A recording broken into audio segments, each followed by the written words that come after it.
All right, all right. Dr. Pappas, I keep trying to promote you. Are you not accepting? There you are.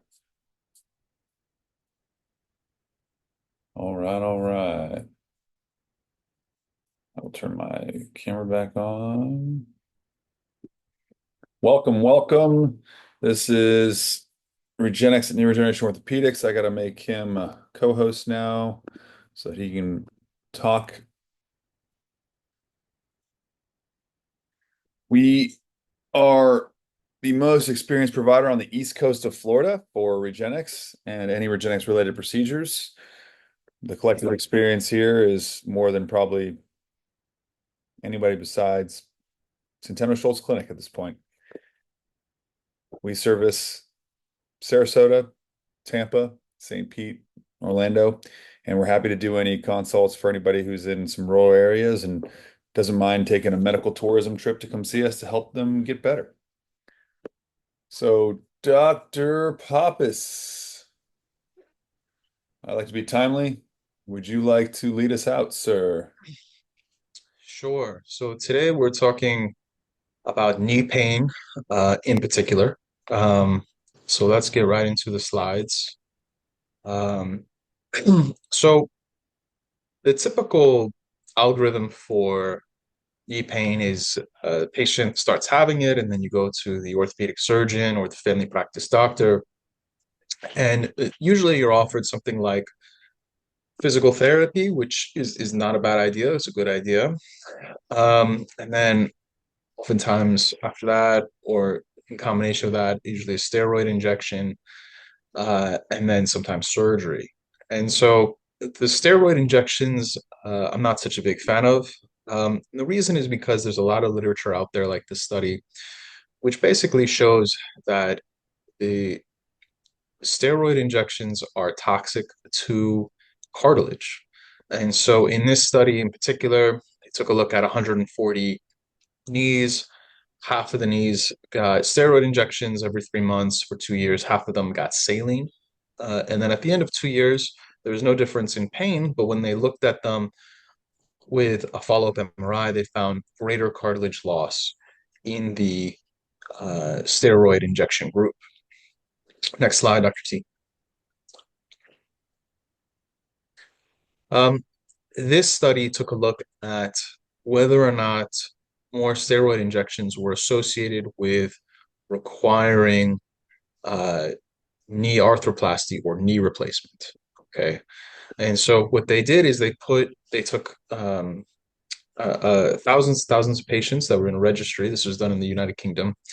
Uh, they found those that basically had knee replacements and looked at just the variable of whether or not they had cortisone injections. And in order to do that, they put the patients in like 18 different subgroup categories in order to account for a patient's weight, their level of arthritis, their activity level, their pain, etc., in order to really isolate the one variable, which was steroid injections. And what they found was is that, next slide, that the patients who got the steroid injections over the course of 9 years, these patients were followed up gradually. Next slide. They found that those who had the steroid injections were more than 6 times as likely to need a knee arthroplasty or knee replacement compared to those who did not. Um, so each steroid injection actually increased the risk of requiring a knee replacement by about 10%. But overall, greater than 6 times as likely that you'll need a knee replacement if you get steroid injections from this study. Next slide.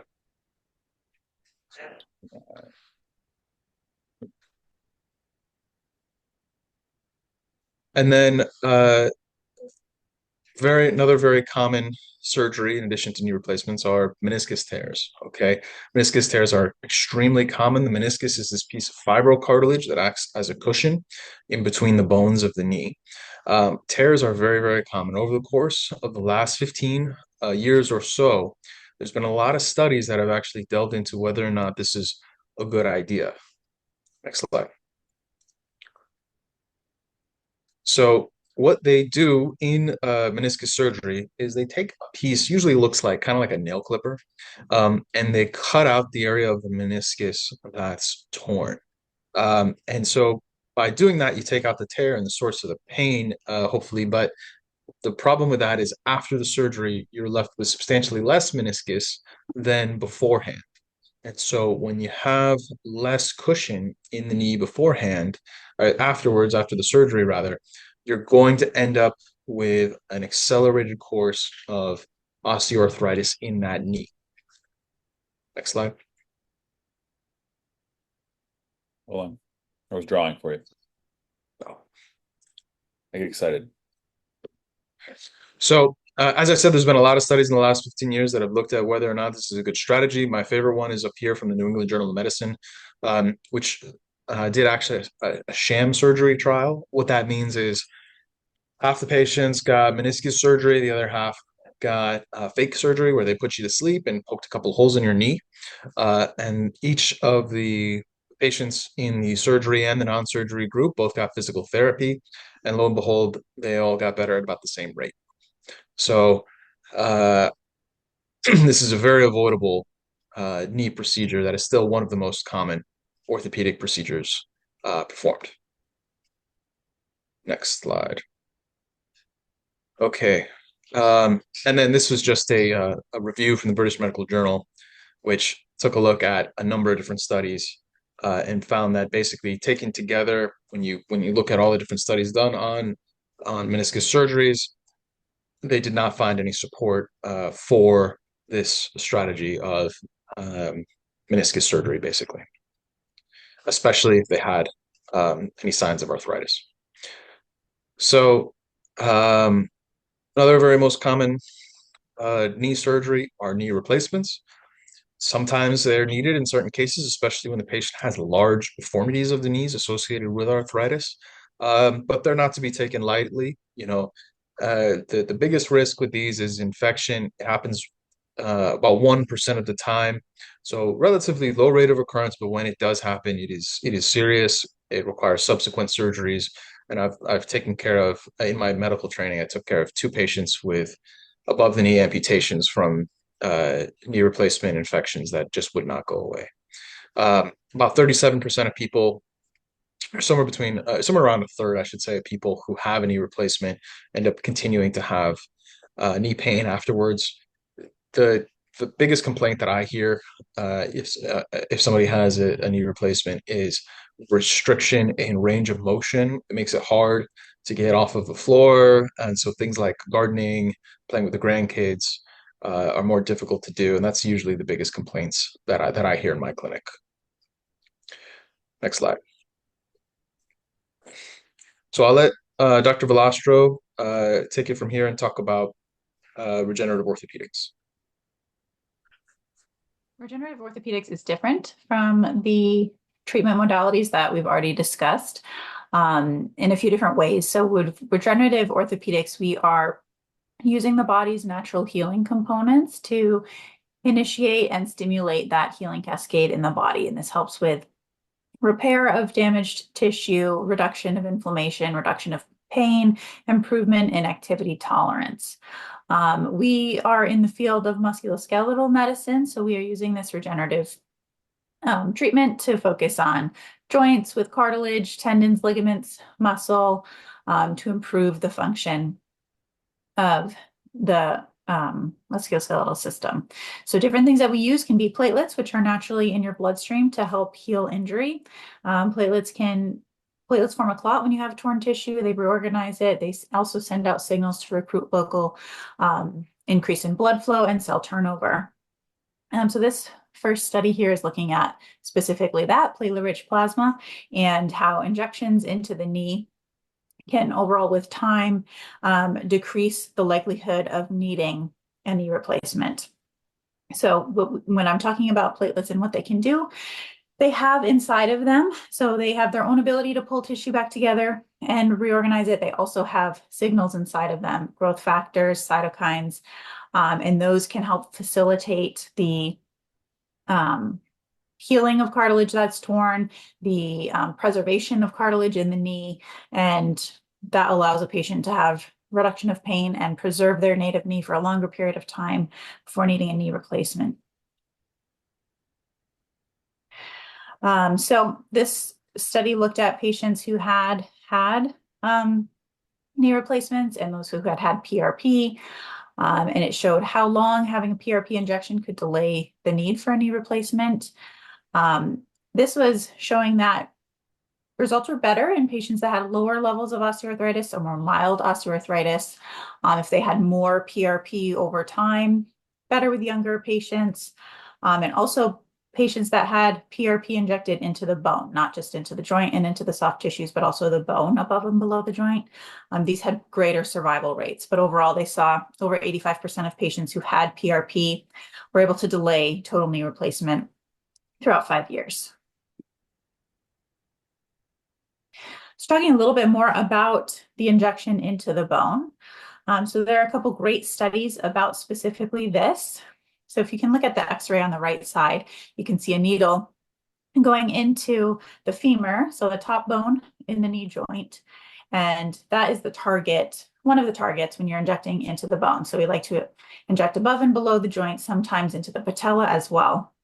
So this study looked at bone marrow concentrate, similar to PRP in the sense that it has growth factors and cytokines and a lot of healing potential there, but also has mesenchymal stem cells in it. So a bit more potent when you've got more moderate to advanced arthritis. This is our regenerative treatment of choice. So this looked at injecting that bone marrow concentrate into the bone above and below the joint, and showed that. Okay, let's follow this slide. So this is looking at either injecting into just the joint or injecting into the subchondral bone. And it showed that injecting into the bone we had a much greater rate of avoiding knee replacement.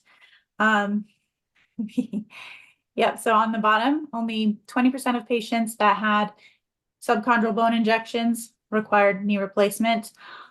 On the contrary, injecting just into the joint space, 70% of those knees required knee replacement over 15 years. Next slide. Next slide. Yeah. This is another study looking at bone injections of bone marrow concentrate. This is when patients have bone marrow lesions, bone marrow edema. So you can see in the MRI on the left, that brightness in that bone, that same area of bone we looked at in the X-ray on the previous slide.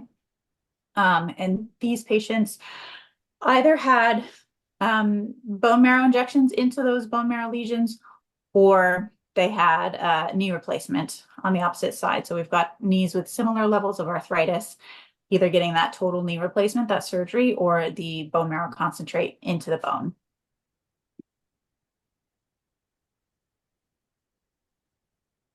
So the first thing that they looked at is those bright lesions, those bone marrow lesions, which you can see on the left, that's before the injection. On the right is afterwards. So you can see great improvement in those bone marrow lesions.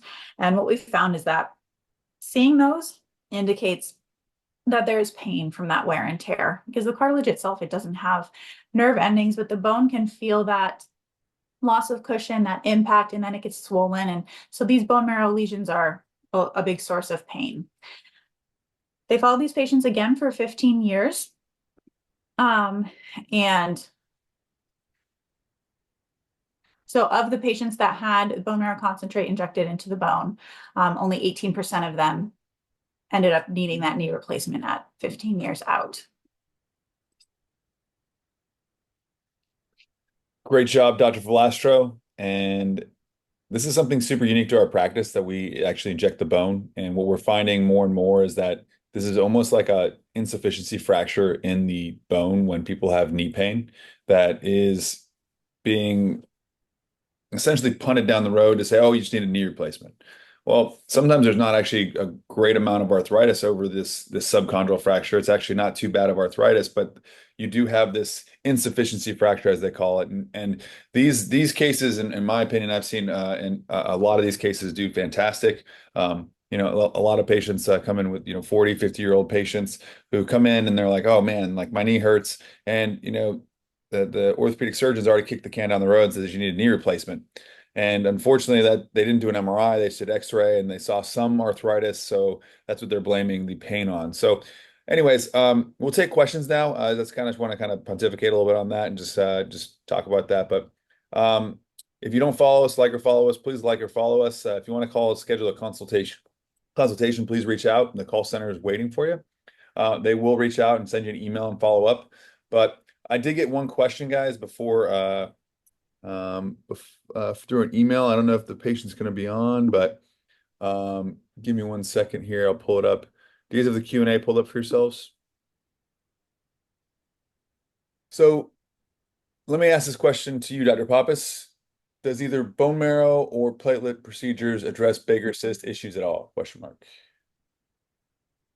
Yeah, so a Baker cyst is basically a collection of fluid that kind of gets trapped behind the knee. And typically a Baker cyst is not primary, meaning that it's a result of swelling in the knee coming from some other source. And so oftentimes the patient will have knee arthritis, which can lead to increased swelling. And then the increased swelling gets trapped in that area behind the knee, and that's what leads to the Baker cyst. And so you can just drain the Baker cyst, but it will come back unless you address the underlying cause. And so if we're treating somebody with osteoarthritis, with a bone marrow concentrate procedure, for example, stem cell procedure, then part of the goal is to address that arthritis in order so that that Baker cyst doesn't come back. Great discussion.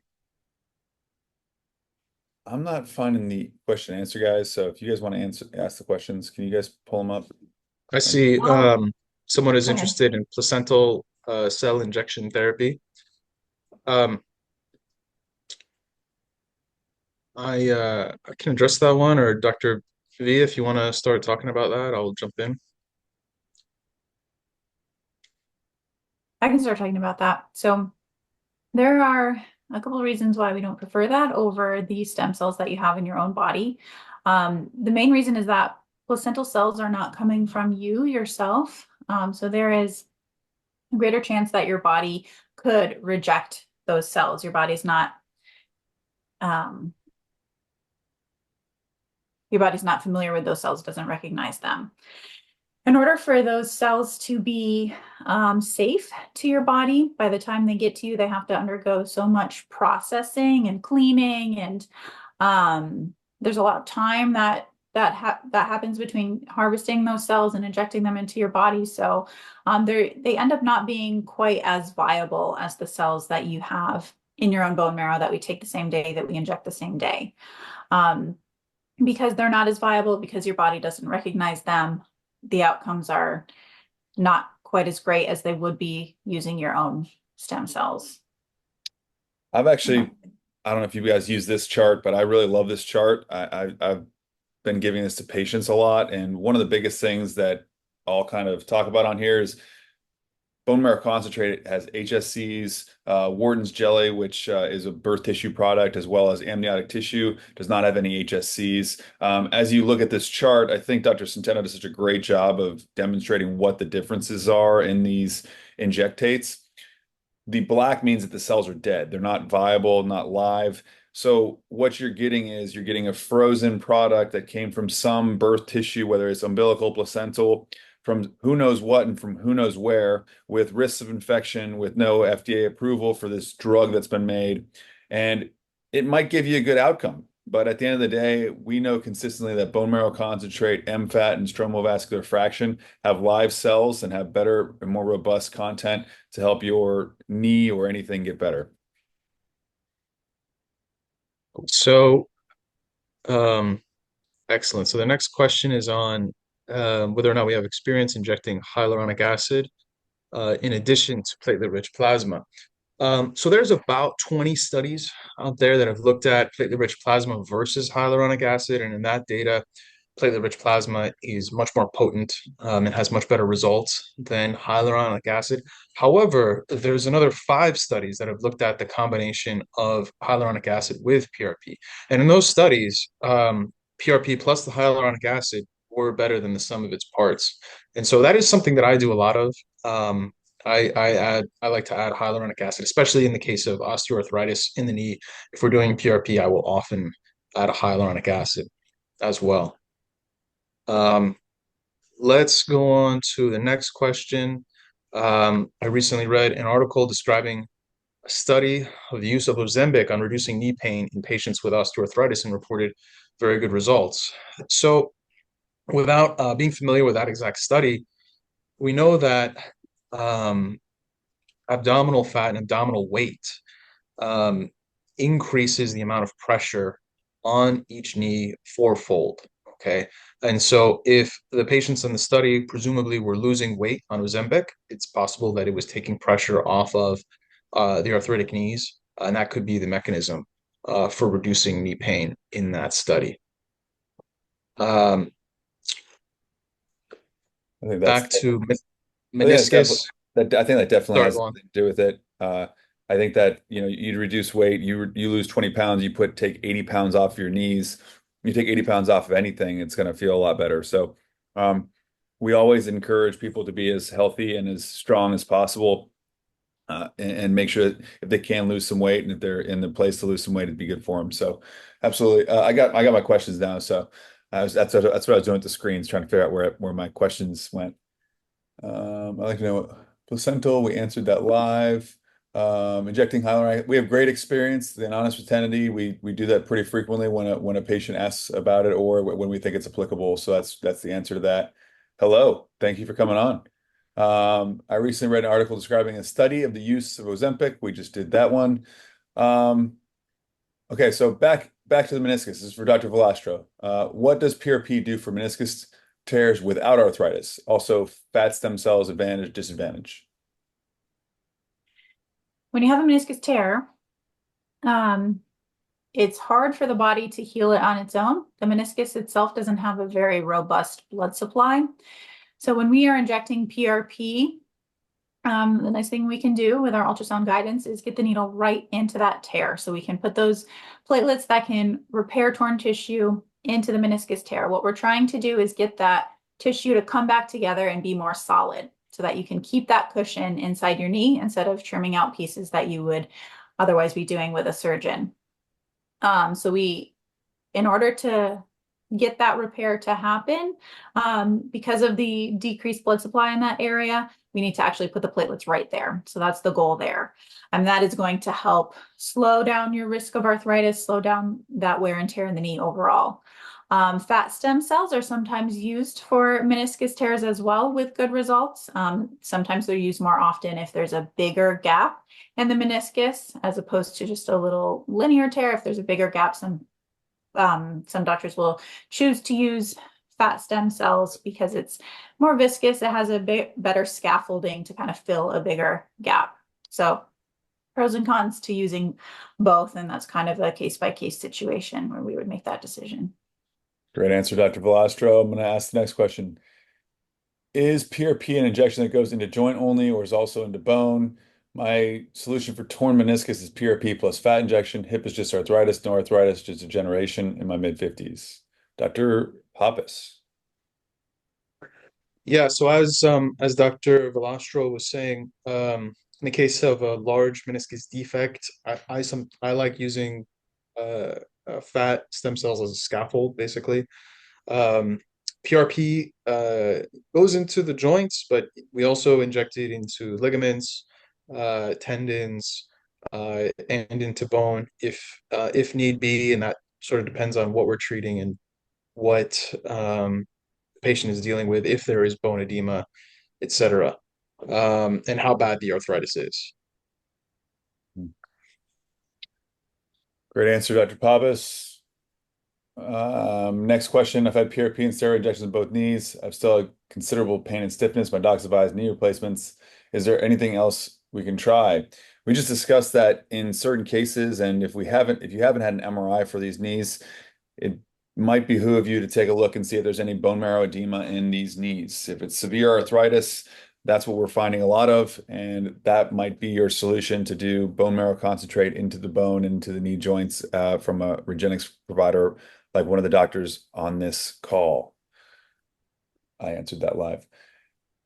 If I already had bone marrow stem cell injections into the joint space 2 years ago, would I benefit from BMC injections into the bone? I am 65 years old. Dr. Velastro, you want to answer that?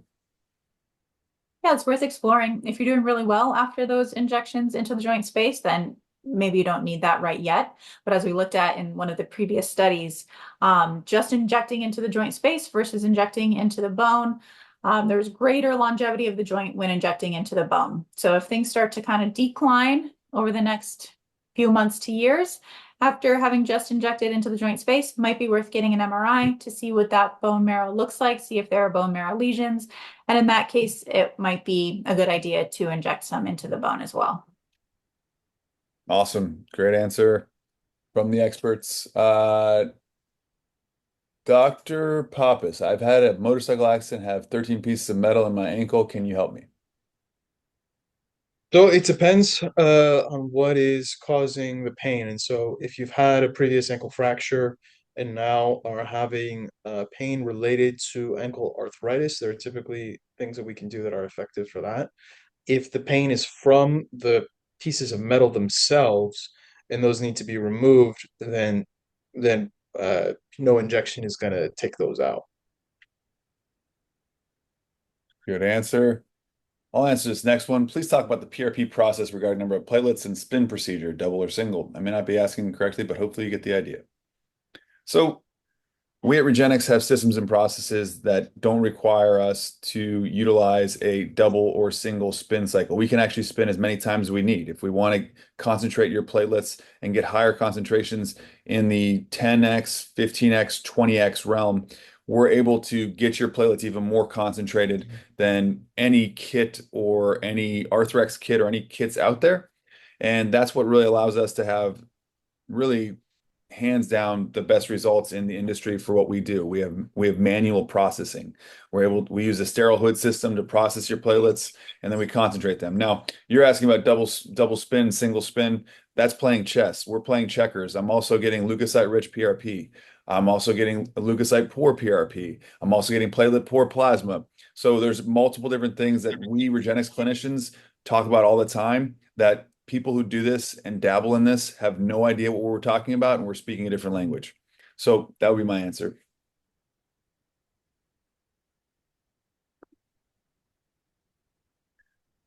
This may have been asked. I have no cartilage and severe arthritis in both knees. Would a stem cell approach be of benefits? Was it Dr. Pappas? I think your turn.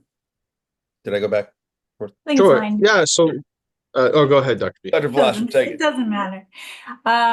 So when we're looking at severe arthritis in the knees, those types of knees have been included in the studies that we were talking about earlier with injecting bone marrow concentrate into the bone. Now we regularly do that with severe arthritis. We also inject into the joint space, into the stabilizing ligaments and any other affected tissue in the area. So we do see good results with bone marrow concentrate injections, even when we've gotten to the severe category of arthritis. Knees tend to respond pretty well. Now, it's definitely worth looking at a little bit more closely, looking at your imaging, talking to one of us to see just how much benefit that we might expect in that knee. But different joints in the body respond differently to these bone marrow-based injections, and knees are one of those joints that even when there's advanced arthritis, we can still get really good results. So I think it is worth exploring. Dr. Pappas, what are recommendations for post-injection maintenance to keep the joint in good standing? So there was a study out of the Hospital of Special Services in New York a few years ago. It took a look at patients with arthritic knees. Half of these knees got a placebo injection, the other half got PRP injections. And then they followed these patients up a year later with a follow-up MRI that was specifically designed to assess how much cartilage these patients had. And what they found was that the patients who had the placebo lost about 5% or so of their cartilage in that knee in that year.